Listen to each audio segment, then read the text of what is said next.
Prime Minister. Questions without notice. The member for Wills. My question is to the Prime Minister.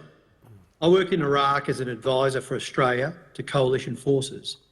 After the United States began its withdrawal in 2007, one of our interpreters, Ali, was beheaded by al-Qaeda in Baghdad, his body dumped on the roadside.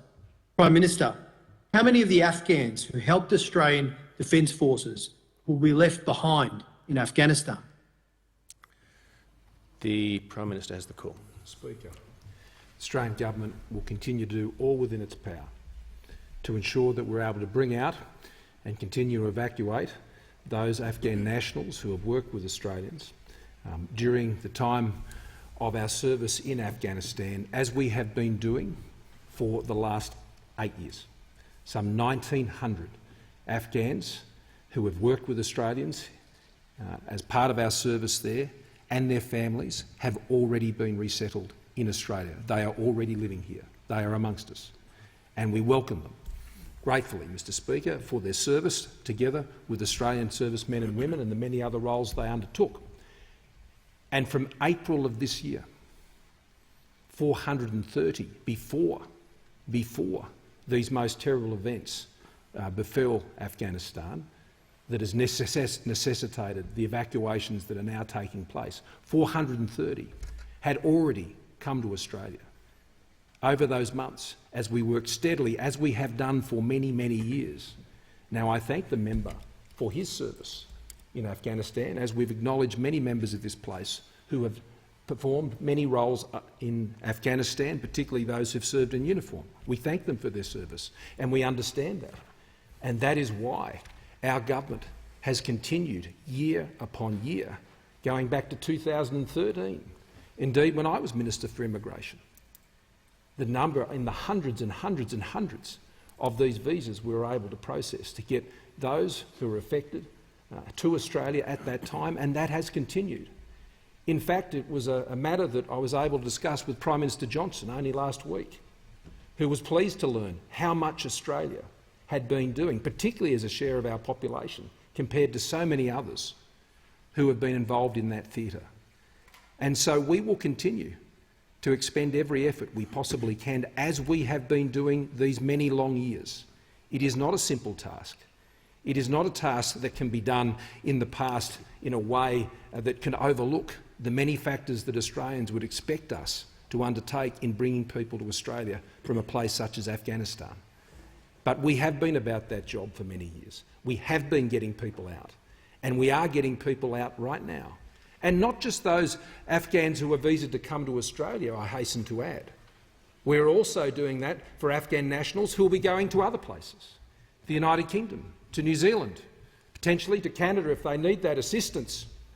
And we will continue to provide that support as a coalition as we work together to get as many people as we can from that desperate situation that suggests. But, Mr Speaker, the government will continue to apply itself, as we have done each and every year for these many years, and with the utmost of urgency. And I call the member for Reid. Thank you, Mr Speaker. My question is to the Prime Minister. Will the Prime Minister please outline to the House how the Morrison government's national plan continues to chart Australia's way through the COVID-19 pandemic and provide hope to the country, including through our vaccination program, so that we can live with the virus and build a stronger country on the other side? Thank you. The Prime Minister. Mr Speaker, and I thank the member for Reid for her question, and I was pleased to be able to join her talking to thousands of local constituents recently, as we were able to talk through their questions and respond to their questions as they're moving through the difficult lockdown in Sydney, and the many other questions about the vaccination program and the progress that is being made there, including the national plan. And that national plan, Mr Speaker, that is our pathway to living with this virus, which we must do. We must be able to live with this virus. We can't live in fear of it. Mr Speaker, the national plan that has been agreed right across the country by all states and territories in the Commonwealth is based on the best science, best health advice and best economic advice as well. That is what has informed that national plan, a process that began back in February of this year, further accelerated in March of this year, Mr Speaker, that was agreed in July and in August, as we continue to consult and develop carefully and consultatively that plan that has brought it all together. It has determined the safest and most practical jumping-off point, Mr Speaker, for Australia to go into this next phase, where we can live with this virus in a way that we indeed must, to make our break, Mr Speaker, from the debilitating cycle of lockdowns that Australians are living with now. Those lockdowns are necessary now, Mr Speaker, but when we reach those marks, we must begin to say goodbye to them, Mr Speaker. We must break that cycle, and the national plan is the way to break that cycle. It provides the hope and it provides the certainty needed for Australians to plan for their future, for businesses to understand the direction, and it has been laid out for them, Mr Speaker, and they are counting on its delivery. Australians, Mr Speaker, when 7 and 8 out of 10 of them have been able to go and get their vaccination, 2 doses, knowing that that national plan will support their future. And so, Mr Speaker, with this national plan, we must walk it forward, not walk it back. Mr Speaker, we must embrace it, not fear what becomes of it, as case numbers focus gives way to managing the serious issues of illness and hospitalisation. We must prepare for it, which means we must vaccinate. We must continue to prepare our health systems. We must continue to set out the very clear and sensible rules that will continue to operate when we move into phase B and C of the plan. And we must, of course, adjust our mindset and prepare the country for what life will be like as we move to those next phases. Mr Speaker, our plan is in place. It is agreed. We are making the progress against that plan, with over 17 million, Mr Speaker, vaccines having been administered around the country, with over 30% of the country now having received 2 doses and 1.8 million vaccinations in a week. The member for Gorton. Yes, thanks, Speaker. My question is to the Prime Minister. The Prime Minister was repeatedly warned by veterans and by former Prime Ministers that time was running out to evacuate Afghans who had worked with the Australian Defence Force. Prime Minister failed to act early enough and has now been forced to admit people will be left behind. Why won't the Prime Minister take responsibility for this failure? The Prime Minister has the call. Mr Speaker, I completely and utterly reject the assertion made by the member. Absolutely. And I thank every Australian for these past 8 years, and particularly in these past 6 to 8 months, who have been doing the work to actually bring people here to this country. 430 people resettled since April alone, 1,900, Mr Speaker, over these many years. And I must admit, Mr Speaker, I find it disappointing that on a day such as this, when we're supposed to come together, that even on this matter, Mr Speaker, politics knows no bounds with those opposite, knows no bounds, Mr Speaker, in the suggestion that has been made by the member. This government has been working steadfastly, consistently and urgently for years, Mr Speaker, for years to bring people out of Afghanistan, and we continue to do that now. And I reject absolutely any suggestion that the government has not been seeking to do that. And I can only ascribe to that member, in putting that forward, Mr Speaker, a motive that is not fitting of this day. The member for Cowper has the call. Thank you, Mr Speaker. And my question is to the Deputy Prime Minister. Will the Deputy Prime Minister inform the House how the Morrison-Joyce government is guaranteeing the essential services that regional Australians rely on as the government continues with its plan to address the impacts of COVID and drive the vaccination rollout in the regions? The Deputy Prime Minister has the call. Thank you very much, Mr Speaker. And I'd like to acknowledge the honourable member for Cowper, and especially his efforts towards the $1.46 billion on the Coffs Harbour bypass, which is certainly a vital service, provides a vital service for the transport of that corridor, the duplication of the Pacific Highway that was started by Minister Truss, Deputy Prime Minister Truss, continued by Deputy Prime Minister Michael McCormack, and will continue on as we speak. Mr. Speaker, I also acknowledge that in his reference to services, the aviation support packages that this government has put in place so that during this COVID crisis we have the capacity to keep planes in the air, whether it's the Regional Aviation Network Support Scheme, the Tourism Aviation Network Support Scheme, the Domestic Aviation Network Support Scheme, the payments for those in hotspots of $750. These are all crucial in keeping the services during this period of time moving. We've also noted just today we have announced the Ag Visa. The Ag Visa is vital, Mr. Speaker, vital for us to keep our agricultural sector working. It's vital because unless someone picks the fruit, there is no one working in the packing shed. Unless someone picks the fruit, there is no truck driver to move the fruit. Unless someone picks the fruit, there is no market to sell the fruit. Unless someone operates the dirtier sides of an abattoir chain, such as packing offal, then there is no section of the chain that is working, and other workers lose their job. I was surprised, Mr. Speaker, that even meat workers' unions approached me to make sure that we get this visa in place so that they can have the full contingent of labourers so they can all keep their job. Mr. Speaker, it's vital with the Ag Visa and the provision of the service of labour that we have the capacity to get people into the paddocks when we are stripping the grain crops that are so important for some of our export dollars. Mr. Speaker, in regional Australia, which is the source of our export wealth, so much of our export wealth, from the minerals to agriculture, it is vital that this government supports the services which supports the export of that product. Mr. Speaker, one of the greatest services, and I acknowledge that the member for Cowper within his seat has the town of Dorrigo. And from Dorrigo came Mark Donaldson VC. Mark Donaldson, who so many people in the seat of Cowper, and especially in the town of Dorrigo, are so proud of.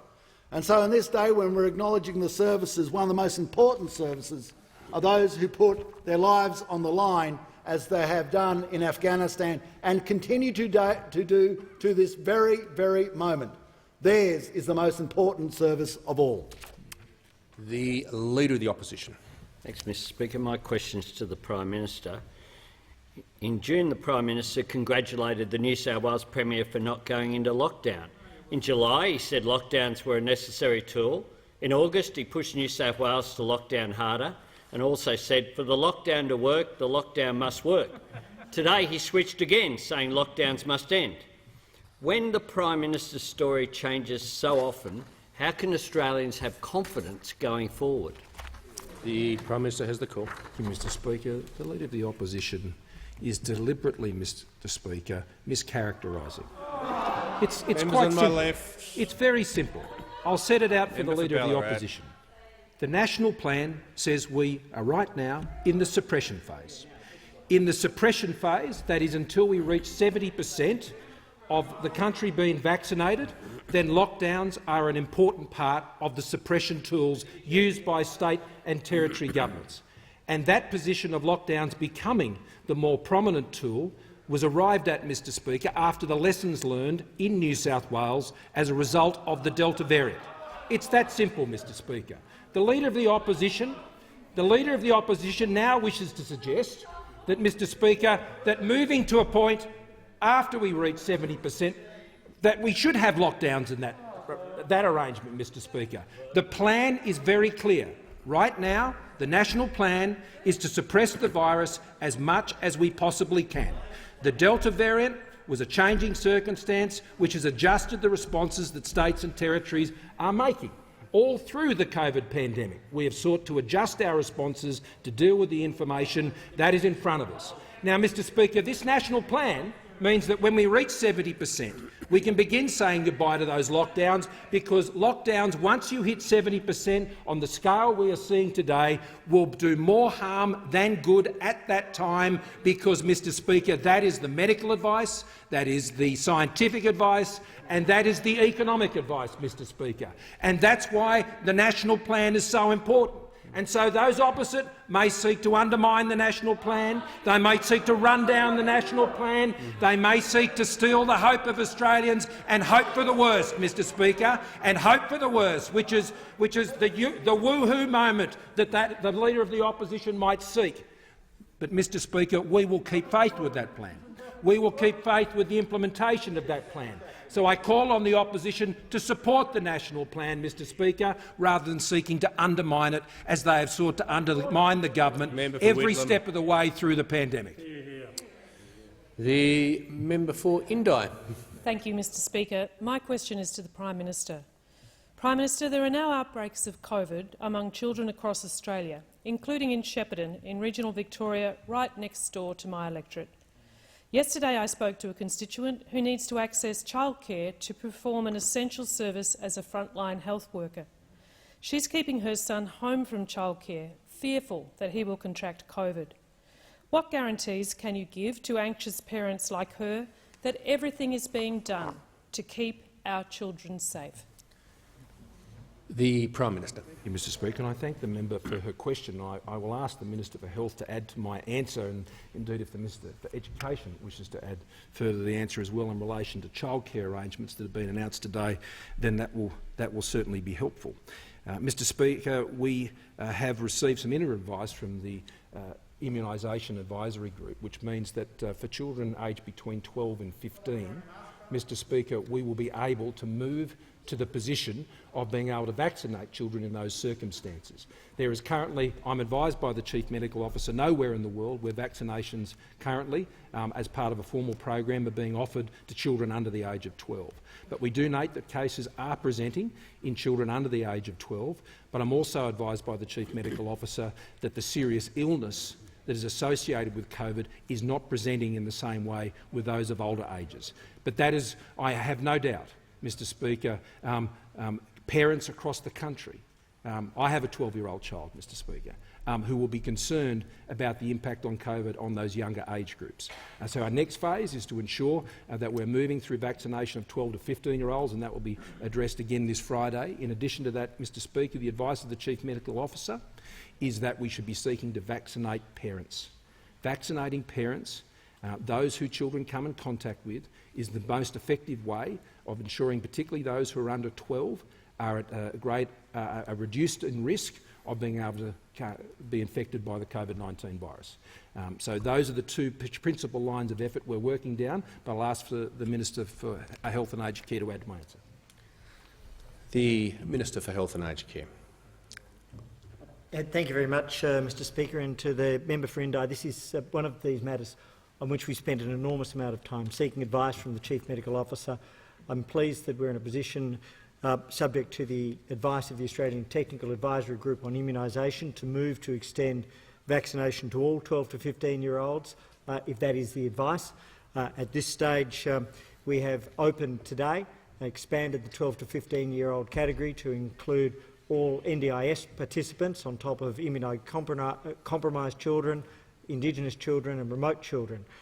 In addition to that, a very important factor, as the Prime Minister alluded to, is that although children are not immune, they have been overwhelmingly protected. Thankfully, no child has lost their life under the age of 14 in Australia. We have had a tragic 15-year-old, but the circumstances are under investigation. And we have a hospitalisation rate of 2%, mostly for observational purposes, but there are very sick children amongst them.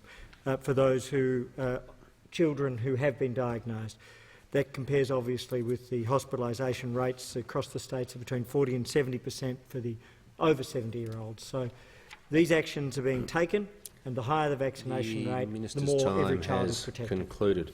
And I call the member for Chisholm. Thank you, Mr Speaker. My question is to the Treasurer. Will the Treasurer update the House on the unprecedented scale of economic support of the Morrison government continues to deliver, and our commitment to provide more and more jobs for Australian families and businesses? Is the Treasurer aware of any alternative policies? The Treasurer has the call. Well, thank you very much, Mr Speaker, and I thank the member for Chisholm for her question, acknowledge her experience in small business before coming to this place, and just last week we did a tele-town hall with thousands of people across the electorate of Chisholm and talked about our plan out of this crisis. Now, Mr Speaker, last week we got the jobs data for the month of July. Unemployment fell from 4.9 to 4.6%. 2,200 jobs were created across the national economy, and the unemployment rate fell to a 12-year low. Normally that would be a cause for celebration, but not now.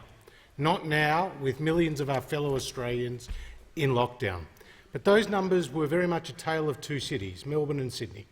In Sydney, we saw the impact of lockdowns, with the number of hours working falling by 7%, whereas in Melbourne, because of at the time that survey was taken, Melbourne was coming out of lockdown, we saw an increase in hours worked of 9.7%, showing how resilient the Australian economy is and its ability to bounce back. It also shows how our economic support, both business support and income support, is targeted at those who need it most, particularly the hours for those who have lost hours of work, with payments of $750 a week. Around $4 billion to 1.6 million people is now already out the door. And we have reached agreement with every state and territory about bilateral business support on a 50-50 basis. And this is helping to support the economy at this time of need. But there's also a light at the end of the tunnel for those millions of Australians who are now doing it tough. And that light at the end of the tunnel is our plan that was agreed at National Cabinet. Australians can't live in lockdown forever. Indeed, we must learn to live with COVID, and the Australian people have to be prepared for what that means. There will be more cases, there will be serious illness, and indeed there may be tragic deaths. But at the same time, our plan agreed by National Cabinet is the pathway out, and that is for vaccination rates at 70% and 80%, Mr Speaker. Because in that report it says at those levels we will see these stringent lockdowns become unlikely. And this is our pathway out of the crisis, Mr Speaker. Vaccination rates at 70% and 80%. And we have seen in the last week alone 1.8 million doses of the vaccine being delivered. So there are some difficult times ahead. Our economic support is being delivered right across Australia. But we stand with Australians and we seek to implement the plan agreed by National Cabinet that all states and territories need to adhere to. And I give the call to the member for Hindmarsh. Thank you, Speaker. My question is to the Prime Minister. Does the Prime Minister stand by his announcement that, and I quote, "When we reach the 70% and 80% thresholds, the findings are clear that we can move forward with our reopening plan regardless of case numbers"? The Prime Minister has the call. Thank you, Mr Speaker. I indeed do, and that's the advice that I have, Mr Speaker. That advice confirmed just over the weekend as we continued to work with the Doherty Institute, Mr Speaker, and advice that was provided by the Secretary of the Department of Prime Minister and Cabinet to the members of the task force that was set up earlier this year. That task force I asked to be set up, led by Secretary Gaetjens, together with the Directors General of all of the department secretaries, Directors General of Premiers' departments around the country, Mr Speaker, to actually work together, drawing the Doherty advice as well as the advice that came through from all the treasuries, both at state and federal level, that went into formulating the very plan that has been agreed by states and territories and the Commonwealth. And, Mr Speaker, as we're advised, the starting point does not influence the overall conclusions of the model, is what we learned on the weekend. The overall conclusions of the model will remain valid. Now, sensitivity analysis has been done on these issues for many, many months, and we will continue to do that. But it's a very simple question, and I'd be interested to know when those opposite have the opportunity to make remarks on these matters in other places, Mr Speaker. If we're not to open up at 70% and 80%, then when? When is that going to happen? At what point? At what point are we going to continue to have to ensure that Australians suffer under the conditions that have been necessary? I don't doubt that they've been necessary, Mr Speaker, not at all. But there comes a time when you have to step out, Mr Speaker. And the National Plan sets it out at 70% and at 80%, Mr Speaker. And we must now prepare for those times. And of course, at those times, cases will be higher. Of course they will, as we're seeing all around the world. But those, Mr Speaker, who think that Australians must remain locked down forever, Mr Speaker, they are not in sync with where the Australian people are at. The Leader of the Opposition. Yes, Mr Speaker, can I ask the Prime Minister if he can table the advice that was received on the weekend that he was quoting from? Is the Prime Minister quoting from a— hang on, I've just got to ask the question. Was the Prime Minister quoting from a confidential document? I was.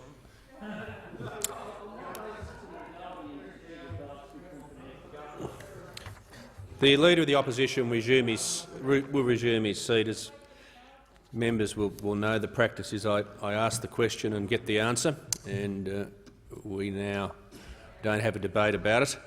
And I give the call to the member for McKellar.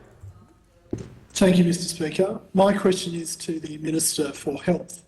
Will the Minister please update the House on Australia's COVID-19 vaccines and treatment strategy? The Minister for Health and Aged Care.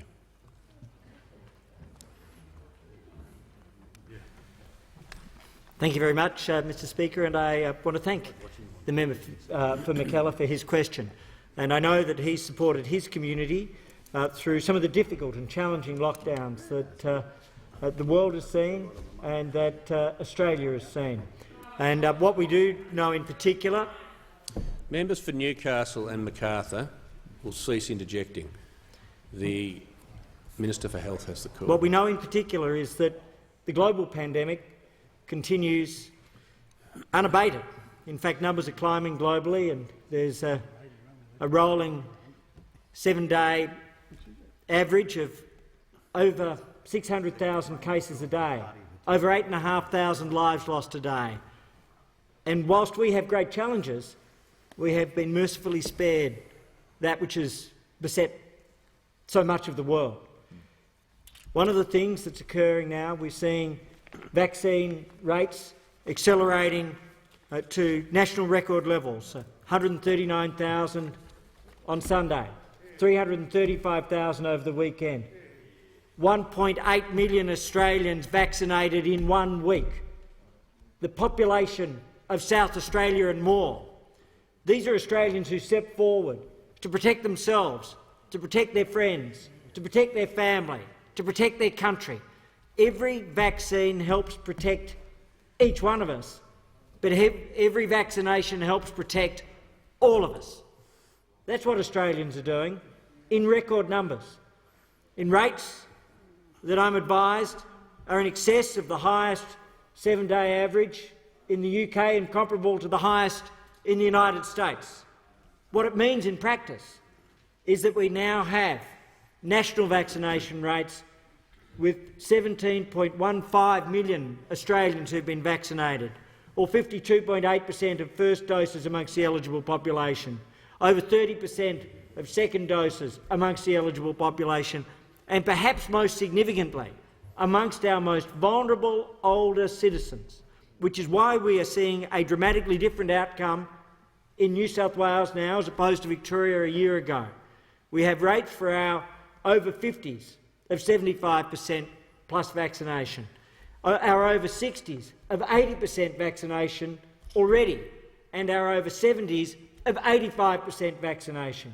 So Australians have been stepping forward to arm themselves, to protect the nation, to take the steps which will help protect each individual and every individual.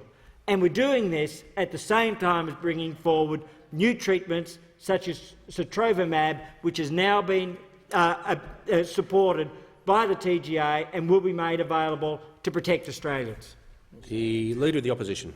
Thanks, Mr Speaker. My question is to the Prime Minister. Can the Prime Minister confirm Australia's had a war footing, a bridge to recovery, an allocation horizon, a COVID app sunscreen, ramp-ups and resets and tickets to freedom? Now, on the basis Doherty Institute updated advice, he says that rising cases won't stop us reopening.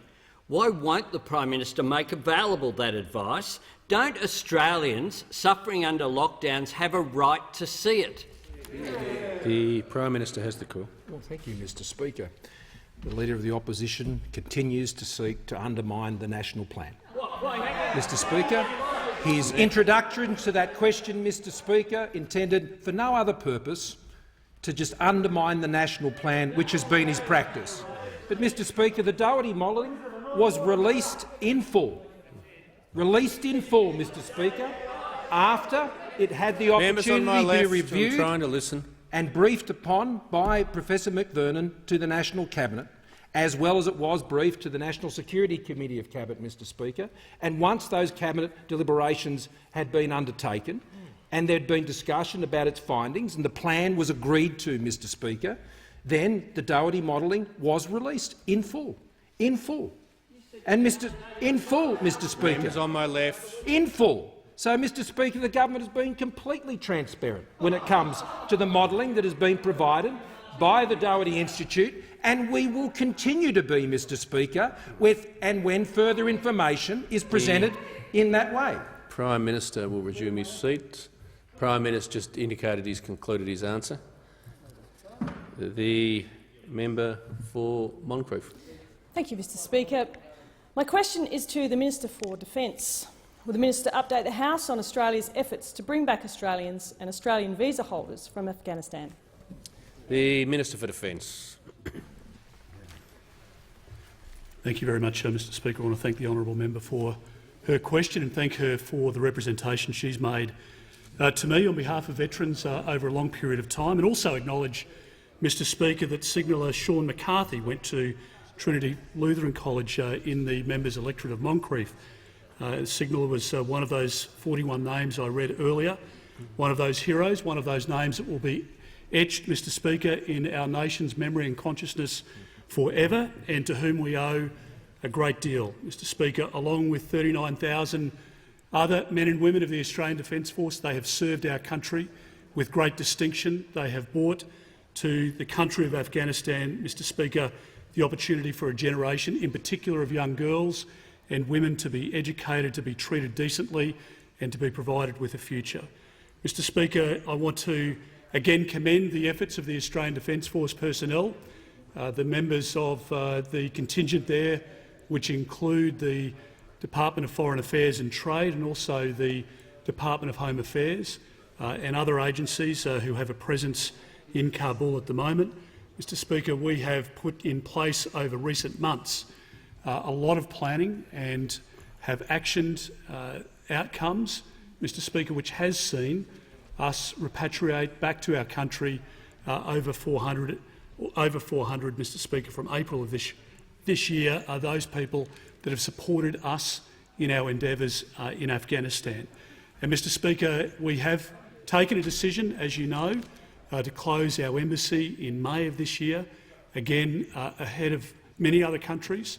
We took the security advice and we made a prudent decision that was in the best interest based on national security. Mr Speaker, the work that is underway at the moment by some 250 ADF deployed personnel to support the operation includes 5 aircraft, 2 C-130s, 2 C-17s and a mid-air refuel of the KC-30. Mr Speaker, we have an incredible relationship with our coalition partners, in particular the United Kingdom and the United States, with whom we have been working very closely, on whom we have relied intimately and similarly them on us. And, Mr Speaker, I'm very grateful for that support and for the fact, Mr Speaker, that we have as a country an incredibly proud record over the last 8 years of bringing out 1,900 locally engaged employees and their family members, and, as I say, 430 since April. That is more than many other countries, Mr Speaker, have committed to over that 8-year period, and indeed over that period we have settled or issued visas for 8,500 Afghanis to call Australia home, and we're a better country for their presence, Mr Speaker. Our efforts will continue, and we're very grateful, in particular for the efforts of the Australian Defence Force personnel in Kabul. The Leader of the Opposition. Thank you, Mr Speaker. My question is to the Prime Minister, and I refer to his previous 2 answers. 2 questions ago, the Prime Minister stood at that dispatch box and said that he was basing new advice based upon the Doherty Institute updating its advice to the government. Why is it that the Prime Minister thinks that Australians don't deserve to see that advice immediately, given that the government is changing its position on the basis of that advice? The Prime Minister has the call. Mr Speaker, first of all, the government has not changed its position. Mr Speaker, our plan Members has been set out very clearly about how we are responding to COVID-19, and that when we reach 70% and when we reach 80%, we can move through to Phase B and Phase C of that plan, and those marks have been set by the Doherty analysis that was undertaken. Mr Speaker, there was further discussions with Doherty over the weekend that were oral, Mr Speaker. There were oral advice that was provided to the government, Mr Speaker, and I can ask the Minister for Health to update further, Mr Speaker. Now, Mr Speaker, it should not come as a great surprise to those opposite that the government, Members on my left. the government, Mr Speaker, would be taking oral briefings from its advisers. Mr Speaker, I do that absolutely every single day, as people who come to us, Mr Speaker, and are advising us provide us with that Prime advice. Minister will resume his seat. Members will cease interjecting. The Leader of the Opposition on a point of order. Point of order, Mr Speaker. I asked that the Prime Minister table a document It's a point of order. that he was reading. It goes to relevance, Mr Speaker. The Prime Minister is now saying that there's no updated advice, whereas previously he said he was Leader of the reading Opposition from it and just it to was resume his confidential.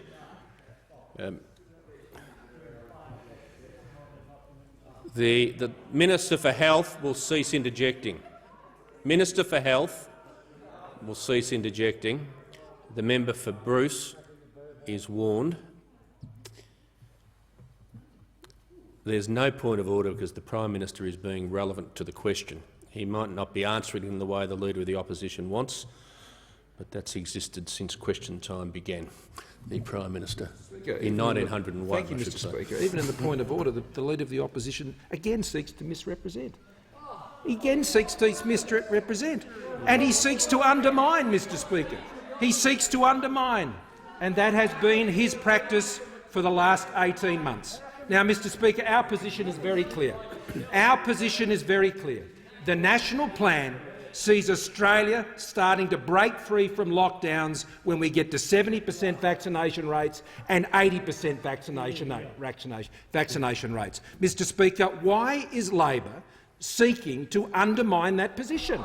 I do not understand, Mr Speaker, why the Labor Party would be seeking to undermine confidence in a national plan that sees Australia say goodbye to lockdowns, Mr Speaker, but that's what the Leader of the Labor Party is doing. The Prime Minister has concluded his answer. The member for Sturt. Thank you, Mr Speaker. My question is to the Minister for Home Affairs. Will the Minister please update the House on how the Morrison government continues to resettle Afghan nationals in response to the serious situation in Afghanistan and is delivering on keeping Australia's borders secure and Australians safe? The Minister for Home Affairs has the call.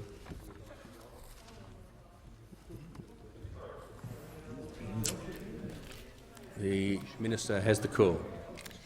Thank you, and I thank the member for his question. And of course, Australians right across the nation are deeply concerned at the evolving situation in Afghanistan.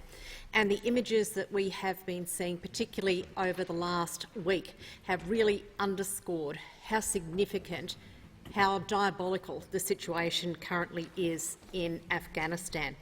Now, our priority has been the safe departure of Australian citizens, permanent residents, visa holders, and that includes Afghan former locally engaged employees.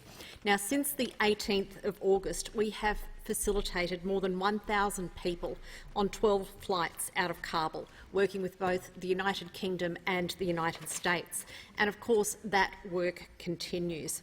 Now, we are working to swiftly process applications from Afghanistan, with at least 3,000 of the 13,700 places in our humanitarian program dedicated to ensuring that Afghan citizens are offered protection by Australia. Now, as the Prime Minister has said, that is a floor, not a ceiling. Now, priority is being given to persecuted minorities, to women and children, and to those people who have a family connection with Australia. Now, Australia has a very strong and generous resettlement program, and in fact, since 2014, we have welcomed 8,500 Afghans under the humanitarian program. Australians can be proud of that. We can all be very proud of that record. And we should be proud of the fact that as a member of the international community, we are most definitely playing our part.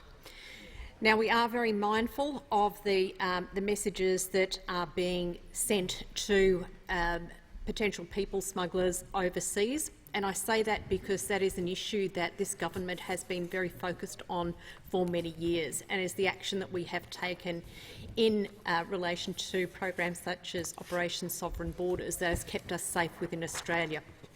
Over the previous years, we have kept that vigilance, and we will be maintaining that into the future. The last thing that we want as a government, and we should want as a nation, is for the people smuggling trade to start up again.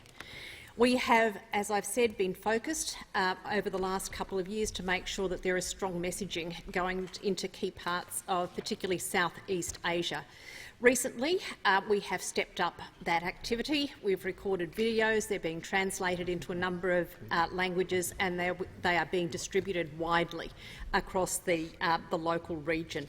Our message is very clear. If you arrive in Australia illegally, you will not be able to settle here. The Prime Minister. Mr Speaker, I ask that further questions be placed on the notice paper.